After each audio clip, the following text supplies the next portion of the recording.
ผมมีจอ OLED ขนาดเล็ก1อันแล้วผมจะให้ ChatGPT เขียนโค้ดให้นะครับโดยผมจะใช้บอร์ด Arduino เราก็แค่พิมพ์คำสั่งเข้าไปใน ChatGPT นะครับแล้วเขาก็จะหาข้อมูลมาให้เรานะครับแล้วก็ขั้นตอนวิธีการต่อวิธีการดาวน์โหลดอะไรต่างๆนะครับ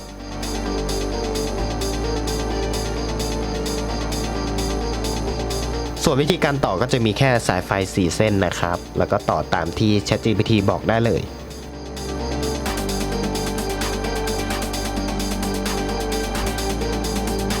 ส่วนหน้าจอนี้เราก็จำเป็นที่จะต้องลงไลบรารีนะครับโดย ChatGPT ก็จะแนะนำมานะครับว่าจะต้องใช้ตัวไหนบ้างเมื่อเสร็จแล้วเราก็ลองรันโค้ดดูนะครับว่ามันจะใช้ได้หรือเปล่า